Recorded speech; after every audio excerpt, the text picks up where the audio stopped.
प्रिय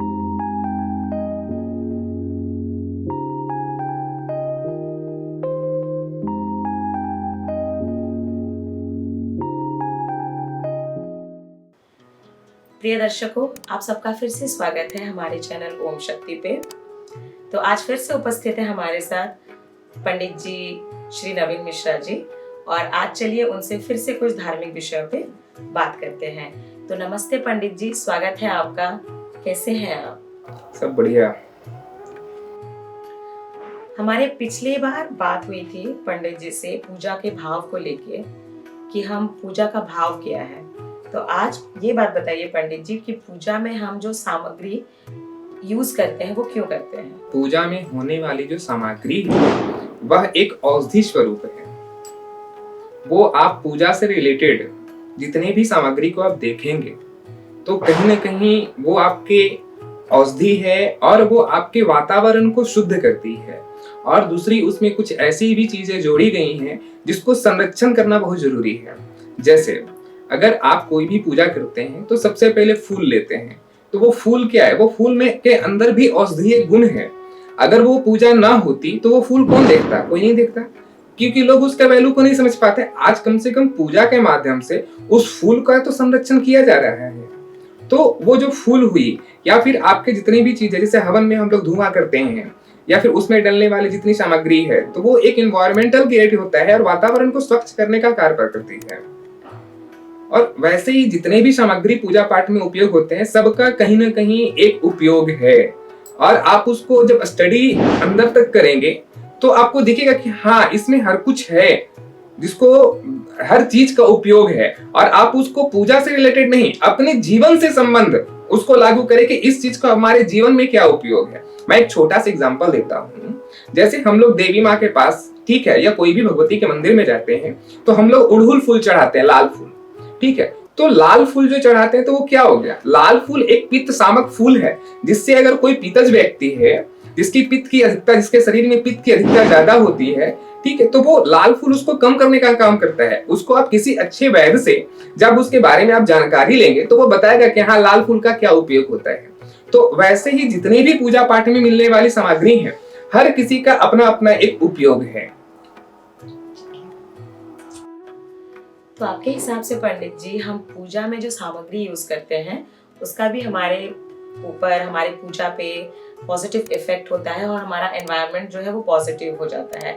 all together ये जो होता है पॉजिटिव एनर्जी के लिए जो हम सामग्री यूज करते हैं। तो इसके बाद हमारा अगला सवाल ये होगा पंडित जी कि जब हम पूजा कराते हैं वो हमेशा ब्राह्मणों से या पंडितों से ही क्यों कराते हैं?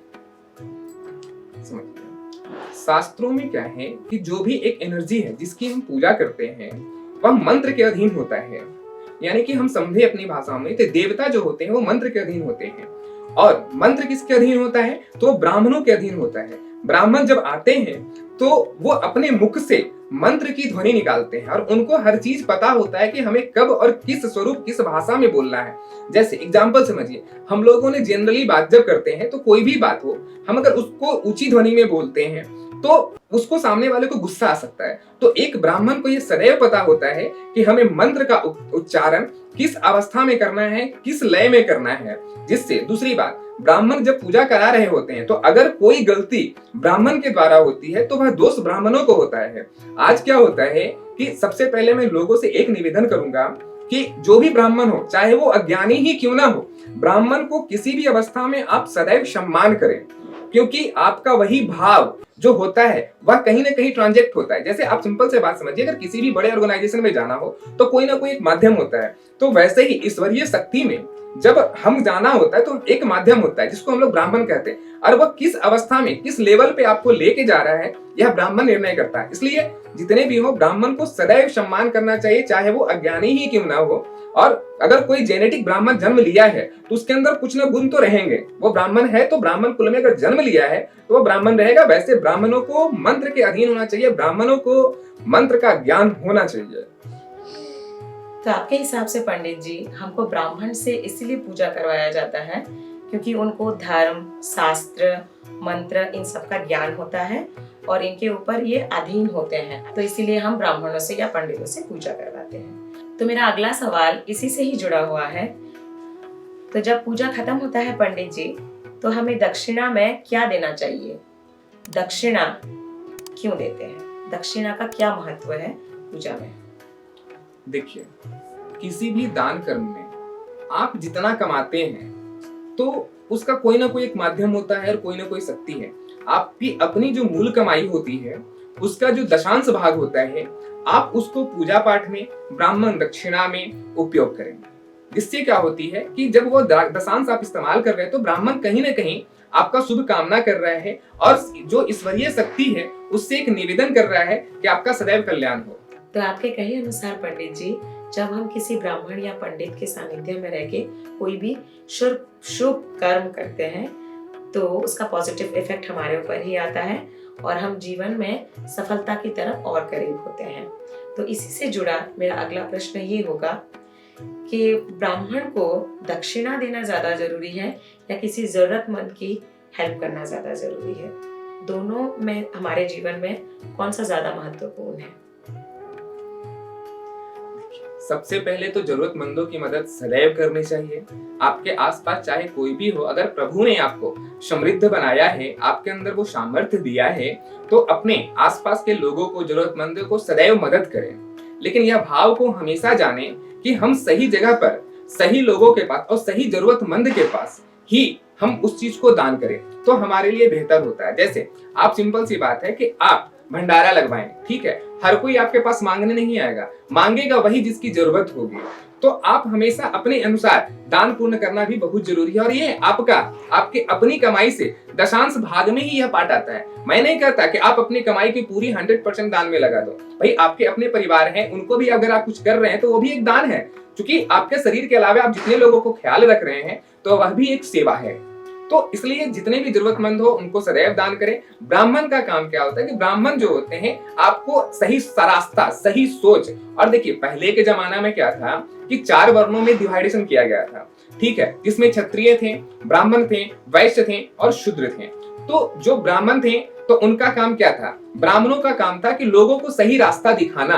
उनके घर पे गए, उनको सही व्यवस्था बताई, उनको वास्तु दोष के बारे में जानकारी करवाया, उनको ग्रहों के चाल के बारे में समझाया, उनके पूजा पाठ की सामग्री, पूजा में होने वाले औषधीय गुण को बताया। तो मतलब जब भी कोई ब्राह्मण किसी घर में जाते हैं तो वह हर चीज को देखने का प्रयत्न करते हैं कि इनके पास कहीं कोई बुरी शक्ति तो नहीं, बुरी एनर्जी तो नहीं, क्योंकि वो हर चीज को देखते हैं ना अपने दिव्य शक्ति से। वो हर चीज को देख रहे हैं, कहीं पॉजिटिव एनर्जी को देख रहे हैं, नेगेटिव एनर्जी को देख रहे हैं, आपके द्वारा किया गया कर्म जो आपको पता नहीं है कि मैंने क्या किया है, क्योंकि हर किसी को हर चीज का एहसास नहीं होता। तो एक ब्राह्मण का कार्य क्या होता है कि वो हर बारीक से बारीक चीजों पर ध्यान दे, और जिसके लिए उसको अध्ययन करना अति आवश्यक है।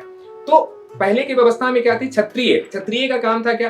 पूरे राज्य को चलाना, एक राजा हुआ करता था। वैसे ही ब्राह्मणों का काम था सिर्फ और सिर्फ पढ़ाई। तो भाई उनके भी तो अपने खर्चे हैं, उनके भी तो अपने परिवार हैं, तो वो उसका कैसे पालन पोषण करेंगे? तो सभी लोगों का जिम्मेवारी बनती है कि वो ब्राह्मणों का उचित ख्याल रखें, और ब्राह्मणों की ये जिम्मेदारी बनती है कि लोगों का उचित ख्याल रखें। और जो जरूरतमंद है आपके आसपास, जो शूद्र वर्ण में आते हैं, तो उनके जो सामर्थ्यशाली हैं, जो समृद्धशाली हैं, उनको सदैव उनको मदद करना चाहिए। आपको समय समय पर आप कपड़े का वितरण कर दीजिए, समय समय पर खाने की सामग्री दे दीजिए। अगर आपको भगवान ने ज्यादा कुछ दिया है तो आप उनके रहने की व्यवस्था कर दीजिए। देखिए, वैसे तो हमारा जो मानना है कि जितने भी चीज होते हैं वो सबका कहीं ना कहीं कोई कर्म होता है। अगर कोई ब्राह्मण भी गलती करता है तो उसको भी उसके दंड की सजा मिलती है, उसको भी अपने कर्म दोष लगते हैं। तो आज क्या कहते हैं कि अगर कोई ब्राह्मण किसी के घर में पूजा कराने गया और वो उस चीज पर हर बारीकी से ध्यान देते रहेंगे कि कहीं ये चीज गलती तो नहीं गया, कहीं ये चीज गलती नहीं गई, ये मत देखो। आपने अपना भाव, आपने अपना समर्पण दे दिया। अगर कोई ब्राह्मण गलती भी कर रहा है तो वह उसके दंड का भागी वह स्वयं है। आपके जितने भी बुरी बलाएं हैं वह एक ब्राह्मण अपने ऊपर लेता है और आपको बुरी शक्तियों से सदैव आपकी रक्षा करता है। यह एक ब्राह्मण का कर्म है। तो आपके हिसाब से पंडित जी कि दक्षिणा से हम अपना धर्म सुधारते हैं और एक जरूरतमंद की हेल्प करने से हम अपना कर्म सुधारते हैं, तो दोनों ही अपने अपनी जगह जरूरी है। तो आज हमने ये सीखा कि पूजा में सामग्री क्यों उपयोग होता है, ब्राह्मण का स्थान क्या है, ब्राह्मण से ही हम पूजा क्यों करवाते हैं, दक्षिणा का महत्व क्या है, और जरूरतमंदों की भी हमको हेल्प क्यों करनी चाहिए। दोनों अपने अपने स्थान पे क्यों जरूरी है। हमारे भारत के पौराणिक परंपराओं में बहुत सारी कही और अनकही बातें हैं। हम बेहतर प्रयास करते रहेंगे कि इसको सही तरीके से समाधान दे सकें। आपका साथ और सहयोग सदैव बना रहे। अगर इन सारे टॉपिक को लेके आपके मन में कोई भी प्रश्न हो या कोई भी नया टॉपिक हो जिसके बारे में जानने के लिए आप उत्सुक हैं, तो कमेंट में ज़रूर बताएं। इसी के साथ आज का वार्तालाप हम यहीं समाप्त करते हैं। ओम शक्ति।